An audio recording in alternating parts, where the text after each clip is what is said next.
सृष्टौ या सर्गरूपा जगदवनविधौ पालने या च रौद्री संहारे चापि यस्या जगदिदमखिलं क्रीडनं या पराख्या पश्यन्ति मध्यमाथो तदनु भगवती वैखरी वर्णरूपा सास्मद्वाचं प्रसन्ना विधिहरिगिरिशा राधितालङ्करोतु योऽन्तः प्रविश्य मम वाचमिमां प्रसुप्तां सञ्जीवयत्यखिलशक्तिधरस्वधाम्ना अन्यांश्च हस्तचरणश्रवणत्वगादीन् प्राणान्नमो भगवते पुरुषाय तुभ्यं प्राणान्नमो भगवते पुरुषाय तुभ्यं सर्गादौ स्फुरतां समग्रजगतां यश्रेयसे जन्निवान् अर्थानभ्युदयाय सम्प्रथितवान् तांस्तु वैज्ञानिकान् यश्चोच्चावच भाववान् विविधसद्विद्याभिरुद्योतवान् विश्वस्मिन् भुवने सवेद भगवान् भूयो जरीजृम्भताम् भूयो जरीजृम्भताम्।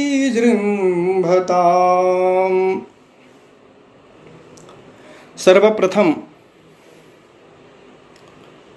भगवान श्री विश्वनाथ जी एवं माँ अन्नपूर्णा के चरणों में सादर प्रणाम करता हूँ, क्योंकि काशी निवसते नवसुंधरायां तत्र स्थितिर्मखभुजां भुवने निवासः, ऐसे पवित्रतम तीर्थ काशी को नमस्कार करता हूँ। इसके बाद संपूर्णानंद संस्कृत विश्वविद्यालय के यशस्वी कुलपति परम श्रद्धेय प्रोफेसर शुक्ल जी, वेद विभाग के आचार्य श्री महेंद्र पांडे जी, हमारे अभिन्न मित्र विजय शर्मा जी तथा इस अंतर्जाल के माध्यम से इस कार्यक्रम को देख रहे हैं ऐसे मनीषीगण, अनुसंधातागण, छात्रगण एवं श्रोतागण, आज हम लोग वेद विज्ञान का एक प्रकल्प है विश्वविद्यालय का, जिस प्रकल्प में नक्षत्र विज्ञान पर हम लोग आज चर्चा करेंगे। सर्वप्रथम इसमें जो विश्वविद्यालय का एक उपक्रम है, इस उपक्रम के लिए मैं कुलपति जी को बहुत अभिनंदन करना चाहता हूँ। आपके आने से इस विश्वविद्यालय में वर्तमान में जो ये चल रहा है, प्रौढ़ी चर्चा है, शास्त्र प्रौढ़ी है और ये वैदिक विज्ञान माला है, वेद व्याख्यान माला है, इस क्रम से यह एक प्रकार का आदर्श है अन्य महाविद्यालयों के लिए, विश्वविद्यालयों के लिए। इतना काफ़ी जो है उन्नत और शास्त्र चर्चा जो प्रायः लुप्त प्राय हो गई थी, एकदम प्रारंभ हो गई और हम लोगों के लिए अत्यंत आनंद का विषय है। इसके लिए भूयशः कुलपति जी को वर्धापन और अभिनंदन। अब हम मुख्य विषय पर आते हैं। यहाँ पर वेद और विज्ञान दो चीज़ें हैं। अब यहाँ हम कहना चाहेंगे कि भाई वेद अलग वस्तु है और विज्ञान आधुनिक विज्ञान, इसका यह भी अर्थ हम लोग ग्रहण कर सकते हैं। इसलिए वेद विज्ञान रखा जाए, तो या तो फिर वेद पर बोला जाए या तो फिर विज्ञान पर बोला जाए। तो विज्ञान पर बोलने के लिए आधुनिक विज्ञान का कुछ ऐसा उपक्रम नहीं है, इसलिए इसको हम वेद विज्ञान न कह करके वैदिक विज्ञान कह सकते हैं। इसलिए आज की जो चर्चा होगी वैदिक विज्ञान को लेकर के चर्चा होगी। अब प्रश्न यह होगा कि भाई वैदिक विज्ञान का स्वरूप क्या होगा, पहले वैदिक कैसे होगा? तब कहते हैं कि भाई देखिए, इसको जो है वेदी भवा वैदिकाः, इस तरह से व्युत्पत्ति करेंगे। वेदी भवा वैदिकाः अध्यात्मा दिभ्यश्च, एक वार्तिक है, इस वार्तिक से ठक प्रत्यय करके हम वैदिक शब्द बनाएंगे और इसका तात्पर्य होगा कि वेद में जो तत्व हैं उन तत्वों का प्रतिपादन, या वेद में जो विज्ञापित तत्व हैं, वैज्ञानिक तत्व हैं, उन तत्वों का कथन। इस तरह वैदिक विज्ञान शब्द बना और वैदिक विज्ञान शब्द को लेकर के हम आज कुछ चर्चा करेंगे। सबसे पहले देखिए, हमारे यहाँ शास्त्रों का एक क्रम है कि प्रायः प्रश्नों से ही चर्चाएं शुरू होती हैं। पुराण आदि जितने हैं सब पहले प्रश्न किए गए और इसके बाद उनके उस समाधान में पूरा पुराण बना, शास्त्र बने। इसलिए सबके मन में यह जिज्ञासा होती है, हमें भी जिज्ञासा होती है, भाई वेदों में विज्ञान कहाँ से आया, या विज्ञान किसे कहते हैं? क्या आधुनिक विज्ञान को विज्ञान कहेंगे, या आधुनिक विज्ञान को हम वेद में ज्यों का त्यों निकाल लेंगे? क्या यही हमारी बुद्धिमत्ता है? या कुछ शब्दों की साम्यता से हम केवल वेद में विज्ञान दिखला दें कि यह तार विज्ञान है, टेलीविजन विज्ञान है, ध्वनि विज्ञान है, जल विज्ञान है? क्या यही विज्ञान है? वस्तुतः यह विज्ञान नहीं है। आधुनिक विज्ञान को हम मानते हैं और अपने भी वैदिक विज्ञान को भी मानते हैं, क्योंकि इन दोनों वैज्ञानिकों का एक ही लक्ष्य था, केवल सत्य का यथार्थ दर्शन। लेकिन हमारे मनीषियों ने, हमारे आचार्यों ने उस तत्व का दर्शन किया, इसीलिए दर्शन के कारण उन्हें हम ऋषि कहते हैं। इसीलिए देखिए, ऋषिर दर्शनात्, यह जो परिभाषा है, यह जो लक्षण है, हजारों वर्ष बीत गए लेकिन इस परिभाषा में कोई परिवर्तन नहीं हुआ, किसी प्रकार का न परिवर्तन करने की संभावना है। कहते हैं क्यों? ऐसी क्या बात है? कहते हैं कि दो चीज है, ध्यान में रखें, एक देखना है और एक खोजना है। तो जो व्यक्ति देख चुका है वही ऋषि है। इसीलिए हमारे यहाँ कहा गया कि ऋषेर दर्शनात्, इसकी सबसे सुंदर व्याख्या क्या किया? साक्षात्कृत धर्माणः ऋषयो बभूव। तो उन ऋषियों ने साक्षात्कार किया, अर्थात निरावरण प्रत्यक्ष किया उन मूल तत्व का। इसलिए उनकी परिभाषा या उनका जो प्रमाण है आज भी बिल्कुल यथावत है, उसमें किसी प्रकार का परिवर्तन की अपेक्षा नहीं है। लेकिन जो एक अनुसंधान है, यद्यपि आधुनिक जो वैज्ञानिक हैं इनका भी यही सिद्धांत है कि सत्य को कैसे पहचाना जाए, यथार्थ सत्य का ज्ञान कैसे हो। तो हमारे ऋषियों ने तो देख लिया, देख करके जो निश्चित किया वह व्यापक रूप से हो गया। लेकिन आधुनिक जो वैज्ञानिक हैं उन रहस्यों को खोजते खोजते अनुसंधान में पूरा समय अपना व्यतीत किए और जो भी पदार्थ मिला उसे कहे कि यही वह वस्तु है। लेकिन कुछ वर्षों के बाद नहीं इतने तत्व हैं, नहीं आगे चल करके इतने तत्व हैं। इस प्रकार तो एक ने देखा और एक ने सुना। तो आप जानते हैं कि देखने और सुनने में प्रमाण किसका माना जाएगा? देखने वाले का माना जाएगा। इसलिए हमारी जो दृष्टि है, ऋषियों की जो दृष्टि है, वह जो है उनको ऋषि कहते हैं और वही ऋषि एक लक्ष्य होने के कारण हम आधुनिक वैज्ञानिकों को भी हम ऋषि कह सकते हैं। इस प्रकार अब प्रश्न यह हुआ कि भाई इसके पहले यह वैज्ञानिक युग है, सब लोग विज्ञानमय हैं और सब लोग कुछ न कुछ जो है विज्ञान की चर्चा करते हैं। वेदों में यह विज्ञान, वेदों में यह विज्ञान। भैया वेदों में विज्ञान का तात्पर्य है कि वेद तो एक आध्यात्मिक ग्रंथ है, अभी उस बात चर्चा हम करेंगे। लेकिन इसको एक सोचें कि भाई जहाँ आचार्य कहते हैं कि इष्ट प्राप्त अनिष्ट परिहारयो हो अलौकिकम उपायम यो ग्रंथो वेदयति स वेदः, यह वेद है। तो इष्ट की प्राप्ति और अनिष्ट की जो निवृत्ति है, अनिष्ट का जो परिहार है, इसके उपाय को जो बतलावे वही वेद है। लेकिन इस वेद में वह विज्ञान कैसे भरा हुआ है, कहीं भी विज्ञान की चर्चा नहीं आती है। इसमें 3-4 कारण है, वह मैं बताना चाहूँगा कि क्यों वैदिक विज्ञान का लोप हो गया। एक सबसे पहला कारण यह हुआ कि हम लोग केवल संहिता भाग को पढ़ते हैं और आजकल प्रवृत्ति यह है कि वेद का मतलब क्या है, कुछ मंत्रों को याद करना, कुछ कंठ कर लेना, संहिता कंठ कर लेना और बहुत कुछ हुआ तो उसके विकृतियों का पाठ कर लेना। लेकिन वास्तव में उस वेद में क्या निहित है, क्या तत्व है, क्या विज्ञान है, उसे हम कैसे जान सकते हैं। इसके लिए हम सबसे पहले ऋषियों ने जो वेद की व्याख्या की है वह यज्ञ परक की है।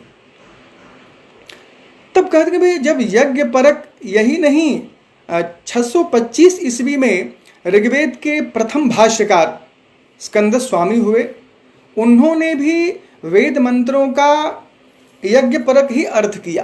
तो जब यज्ञ परक अर्थ किया तब उसमें विज्ञान कहाँ से आ गया।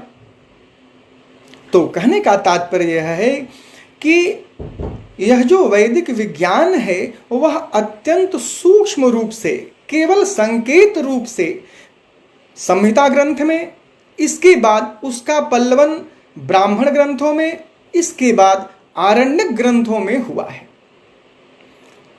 इसलिए हम ब्राह्मण ग्रंथों को देखते नहीं हैं, आरण्यक ग्रंथों को देखते नहीं हैं, इसीलिए वैदिक विज्ञान का बोध हमें हो नहीं पाता है। हम केवल करते क्या है कि आधुनिक विज्ञान को लेकर के कुछ शब्दों, वेद में प्रयुक्त जो शब्द हैं उनकी साम्यता को लेकर के केवल कहते हैं कि वेद में यह विज्ञान है। क्या यदि मान लीजिए वेद में ये आधुनिक विज्ञान होंगे तभी वेद प्रामाणिक माना जाएगा? ऐसा कुछ नहीं है, तो वेद का उपहास हो जाएगा। मान लीजिए जो पदार्थ नहीं मिलेगा तो क्या वेद में कुछ भी नहीं है? और यहाँ मनु क्या कहते हैं, सर्वम वेदात् प्रसिद्धति, जो भूत भविष्य सब कुछ है सब इसी वेद, सर्व ज्ञानमयो ही सह।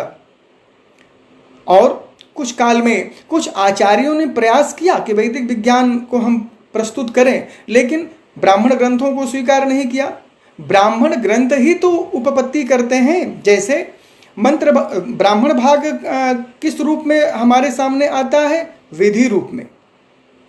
जैसे अप उपस्पृशति, तो कहीं भैया इसका कारण क्या है? तब कहते हैं उसकी उपपत्ति देता है तद यद, इसकी उपपत्ति मन इसमें कारण क्या है, और कारण के बाद निर्णय देता है तस्माद् वा अप उपस्पृशति। तो यदि ये तीनों बातें हम नहीं अपने से प्रश्न करेंगे, अपनी जिज्ञासा नहीं रखेंगे, तब कैसे इसका ज्ञान हमें होगा।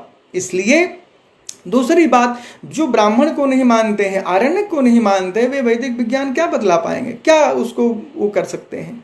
इसलिए संहिता ग्रंथ में केवल संकेत है। और एक चीज और ध्यान रखिए कि वैदिक विज्ञान का क्रमिक बद्ध जो है कोई प्रारंभिक ग्रंथ नहीं है आज तक कि उस प्रारंभिक वैदिक विज्ञान को यह बतलावे कि यह ग्रंथ है, विज्ञान है।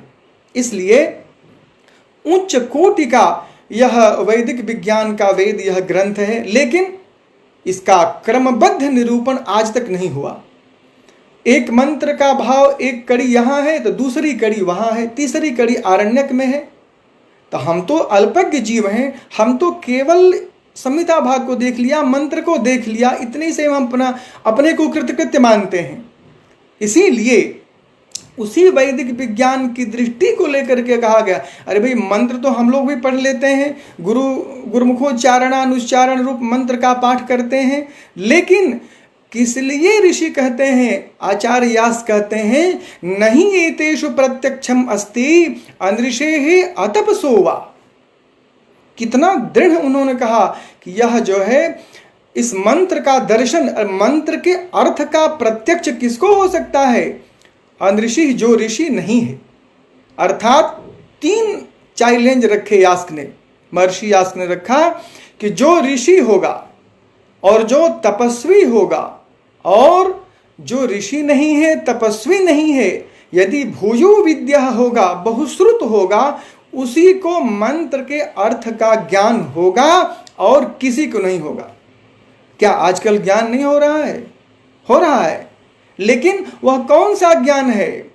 आप बहुत विचार कीजिए कि आचार्य यास्क कहते हैं कि भैया देखिए, वेद में केवल ऐसे ही मंत्र अर्थ कर दिया, मंत्र देख लिया, अर्थ कर दिया, ऐसा नहीं। भाष्यकारों को भी संदेह हो गया। जैसे यहां कहा कि मंत्र जो है न तो पृथक्त्वेन मंत्राः निर्वक्तव्या।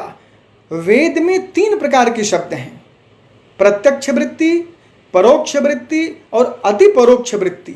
अब बताइए, प्रत्यक्ष वृत्ति है जिसमें क्रिया है, क्रिया सामान्य दिखाई देती है। वहां कहते हैं आचार्य कि प्रत्यक्ष वृत्ति में जो पद प्रयुक्त हैं उनका अर्थ तो व्याकरण आदि की सहायता से, वेदांगों की सहायता से हम कर सकते हैं, लेकिन परोक्ष वृत्ति में प्रयुक्त जो शब्द हैं और अति परोक्ष वृत्ति में जो शब्द प्रयुक्त हैं उनका अर्थ हमसे नहीं हो पाएगा।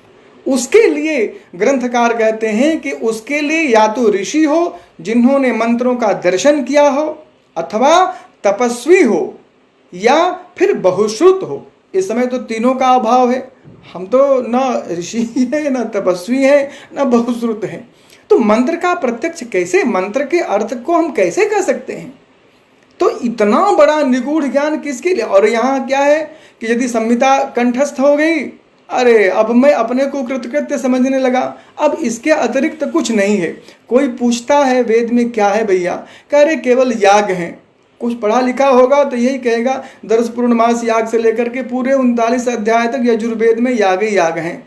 और वहाँ फिर भी जो है वो अग्नि सोम्यम पशुम आलभेत और पशुयाग इत्यादि में नाना प्रकार के जो है विघ्न बाधाएं उत्पन्न होती हैं, नाना प्रकार की शंका होती है, लेकिन वस्तुतः ऐसी स्थिति नहीं है। आखिर किसके लिए आचार्य निरुक्तकार कहते हैं, आचार्य व्यास कहते हैं, नहीं एतेषु प्रत्यक्षम अस्ति अनिशेः अतपसोवा। और क्या कहा, पारोवर्य वित्सुतो वेदित्रिषु भूजो विद्या प्रशस्यो भवति। ये 3 कोटि रखे, ऐसे हम वेद के मंत्र का अर्थ नहीं कर सकते हैं।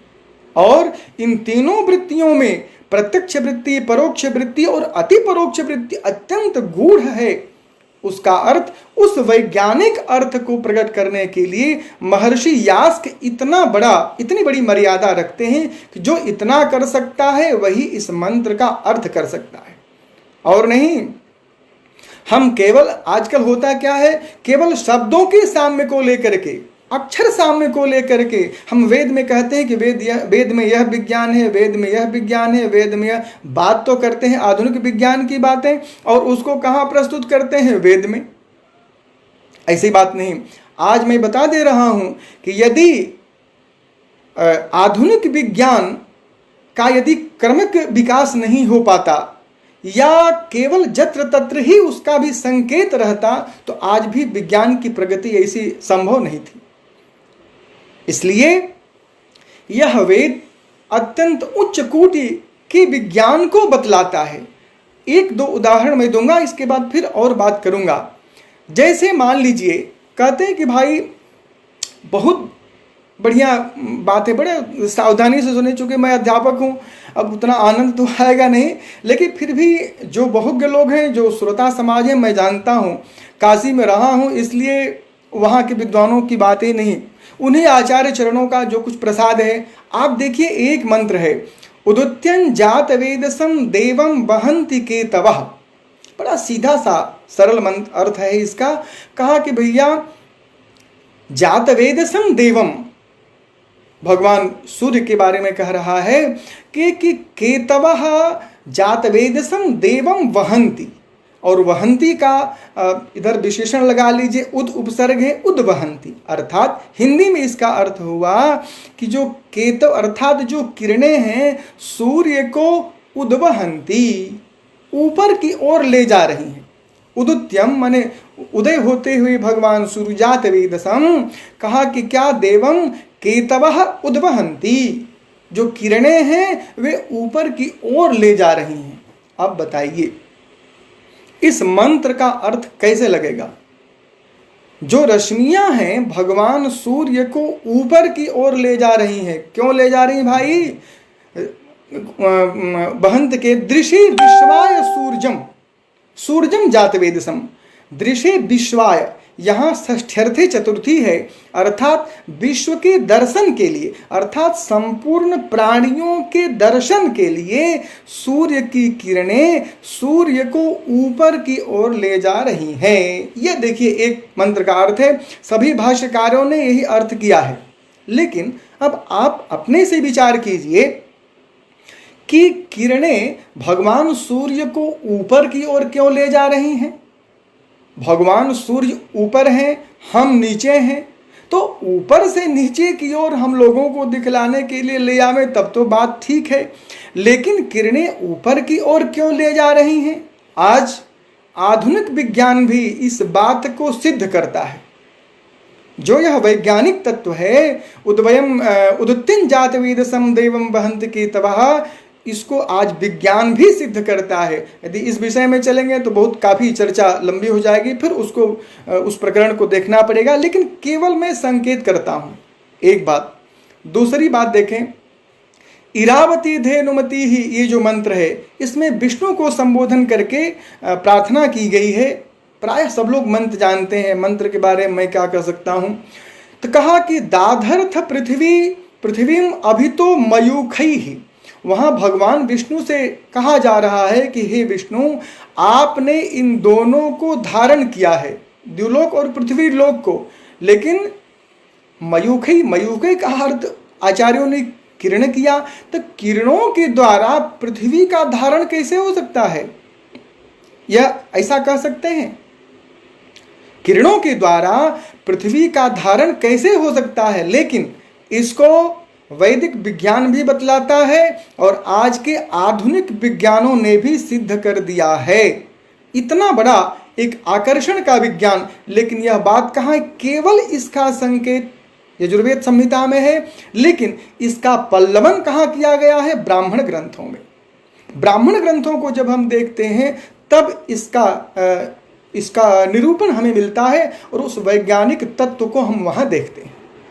उसी तरह आकृष्णेन रजसा वर्तमानः, जितने आधुनिक विज्ञान है वे केवल सूर्य की छाया को लेकर के कहते हैं कि भैया वहाँ काला धब्बा है, काला धब्बा है, सूर्य में कुछ है, अब पता नहीं क्या है। लेकिन हमारे यहाँ महर्षियों ने सबसे पहले हजारों करोड़ों वर्ष पहले कहा आकृष्णेन रजसा वर्तमानः, यह काले वर्ण के लोक से ही यह विचरण करता है। आप तो केवल अभी जो है धब्बा देख रहे हैं। बहुत सारी बातें हैं।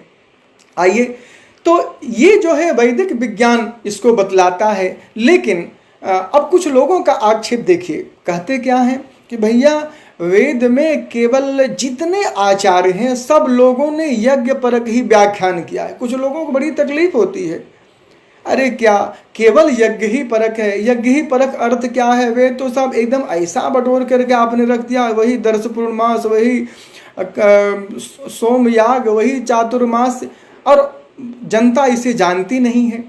आज केवल वस्तुतः हम जानते हैं कि जो लोग पठन पाठन में हैं, अध्ययन अध्यापन में हैं, वे ही इन यागों के बारे में विषय में कुछ जानते हैं। प्रायः यज्ञ बंद हो चुके हैं। दर्श पूर्णमासेष्टि कभी कभी दिखाई दे देती है, इसका दर्शन होता है। लेकिन आखिर क्या फिर वेद में बस यही है? यदि वेद को हम इतना ही मान लें कि बस ब्राह्मण आए और कुछ मंत्रोच्चारण किए, कुछ पाठ पूजा किए और आशीर्वाद दिए और उनको हमने दक्षिणा दिया और फिर जय सीताराम, तो क्या यही वेद है? नहीं। अब देखिए, तो लोगों का आक्षेप, उन आक्षेपों पर मैं कहना चाहूंगा कि देखिए, वेद का जो विज्ञान है वह विज्ञान इन्हीं यज्ञों में प्रयुक्त है। इन्हीं यज्ञों के माध्यम से तत्त आचार्यों ने, तत्त भाष्यकारों ने अपने वैदिक विज्ञान को स्थापित किया।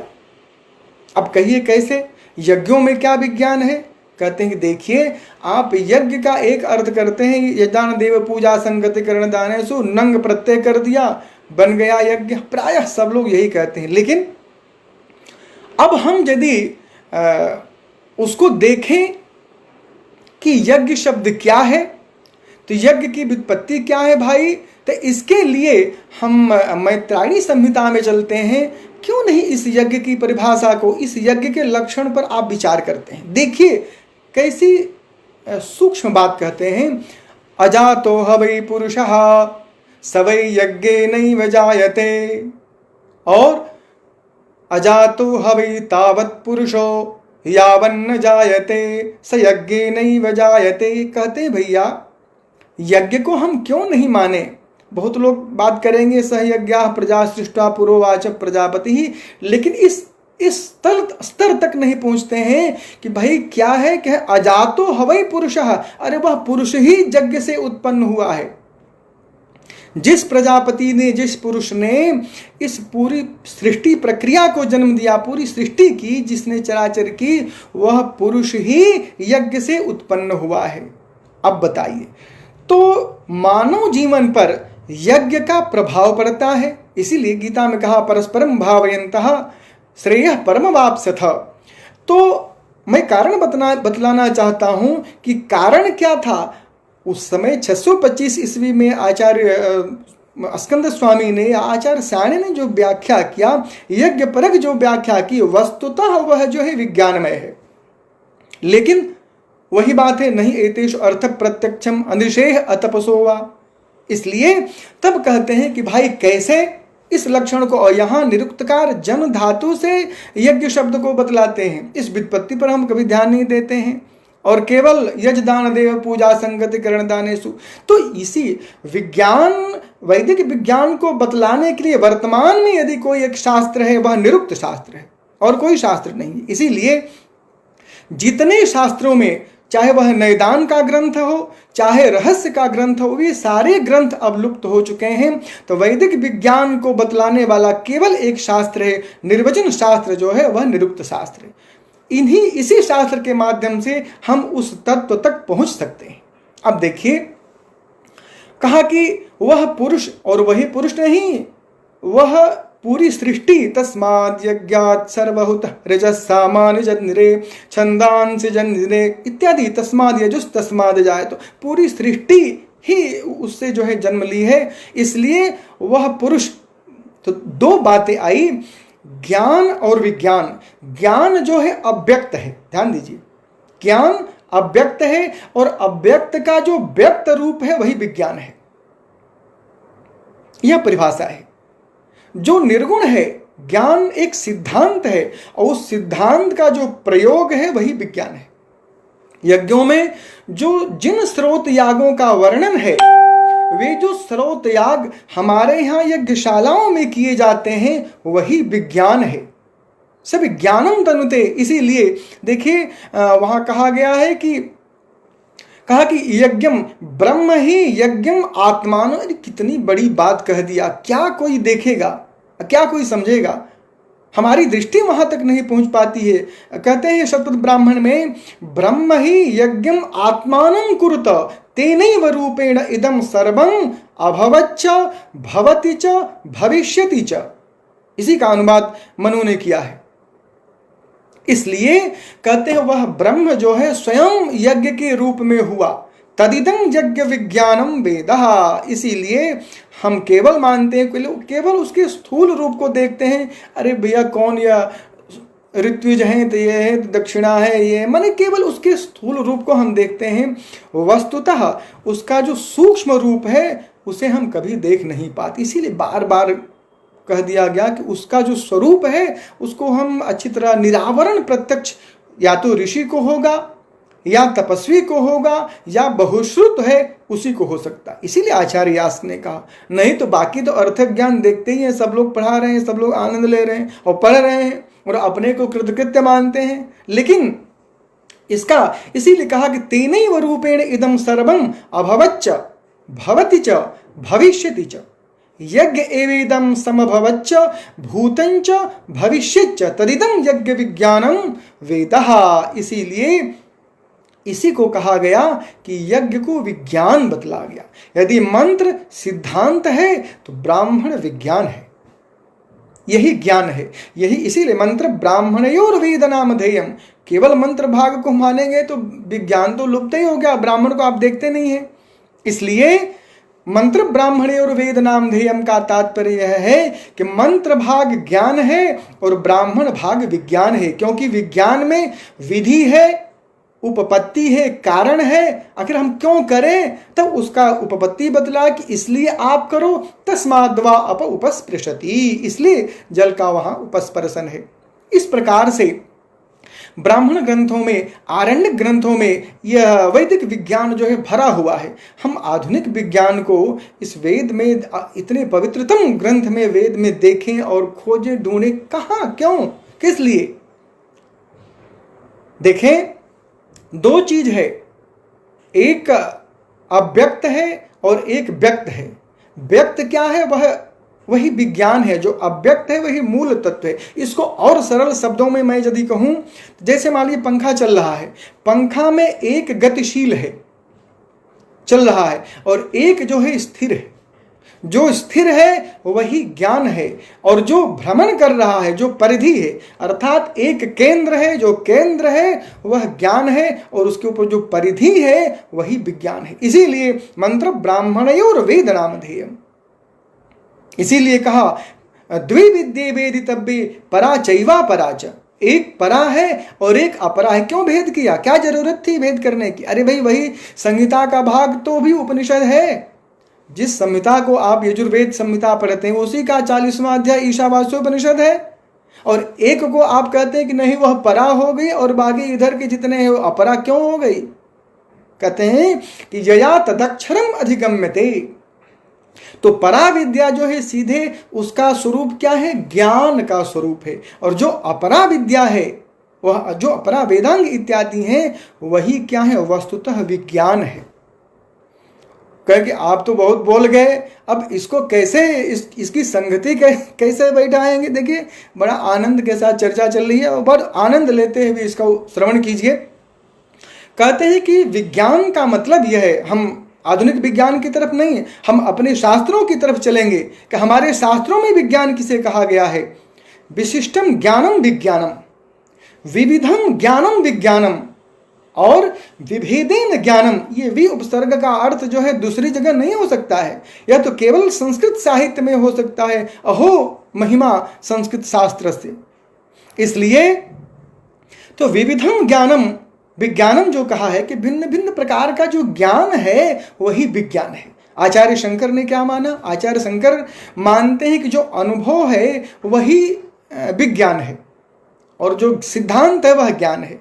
लेकिन एक चीज और मैं बताऊंगा, अभी ज्ञान विज्ञान की चर्चा बहुत सारी बातें आ रही हैं, और काशी चूंकि ज्ञान की खान है, और ज्ञान की खान में विज्ञान की चर्चा ना हो यह भी बात नहीं है। तो वहीं से ज्ञान का भी प्रादुर्भाव हुआ है और वहीं से वैदिक विज्ञान का भी प्रादुर्भाव हुआ है। अब देखिए, तो ज्ञान और विज्ञान, जो अव्यक्त है वह ज्ञान है, जो सिद्धांत है वह ज्ञान है। उसी तरह परा चैवा पराच, जो परा है वह ज्ञान है। इसीलिए उपनिषद जो है साक्षात ब्रह्म विद्या उसे कहा गया है, और जो अपरा विद्या है, जो यज्ञ विद्या है, उसी को विज्ञान कहा गया। तो उसको यदि हम छोड़ देंगे तो कैसे विज्ञान का हमें ज्ञान होगा। ये रहस्य है। परा चैवा पराच यया तदक्षरम अधिगम्यते, उस अक्षर तत्व का ज्ञान जो एक स्थिर है और एक गतिशील है। यही तो यत है और जू है, यजु। यजुर्वेद का तात्पर्य यही है कि एक स्थिर है। और ध्यान रखिए, यदि ज्ञान के बिना न विज्ञान की चर्चा होगी और विज्ञान के बिना ज्ञान भी अधूरा है। इसलिए हमारे शास्त्रों में जहाँ जहाँ ज्ञान की चर्चा होती है मित्रों, वहाँ विज्ञान की चर्चा जरूर होती है। अब आप कहेंगे कि भाई उदाहरण दीजिए, बिना ऐसे तो होगा नहीं, क्योंकि आप लोग विद्वान आदमी हैं, कहें कि कुछ न कुछ तो जो है उदाहरण देना पड़ेगा विज्ञान और ज्ञान का। अब देखिए, वो सीधे सीधे हम चले वहाँ गीता में, तो गीता में भगवान कहते हैं कि इदं तुते कते ज्ञानम तेहम सविज्ञानम इदम बक्षाम्य शेषतः। क्या जबरदस्त बात कहते हैं। कहीं भी बिना विज्ञान के ज्ञान की चर्चा नहीं होती है, क्योंकि ज्ञान सिद्धांत है और उसको हम उसी तरह ध्यान रखिए, इस बात को अवश्य ध्यान रखिए कि जो जिस प्रकार से आधुनिक बच्चे सिद्धांत को पढ़ते हैं और प्रयोगशाला में जा करके उसका प्रयोग करते हैं, उसी विज्ञान कहते हैं, उसी तरह हमारे यहाँ आचार्यों ने सिद्धांतों को संहिताओं में रखा और उसका प्रयोग यज्ञ के माध्यम से, दर्श पूर्णमास, चातुर्मास, सोमयाग इत्यादि के माध्यम से, यज्ञशाला ही हम लोगों की प्रयोगशाला है। अब कहेंगे कि भाई यज्ञशाला प्रयोगशाला है, तो अब तो धीरे धीरे सब लुप्त प्राय होता जा रहा है, कैसे इसकी स्थिति बनेगी। अब आइए, तो इस पर हम ज्ञान और विज्ञान पर चर्चा करते हैं। तो कहते हैं ज्ञानम, भगवान अर्जुन से कहते हैं ज्ञानम तेहम सविज्ञानम इदम बक्षाम्य शेषतः यज्ञात्वा ने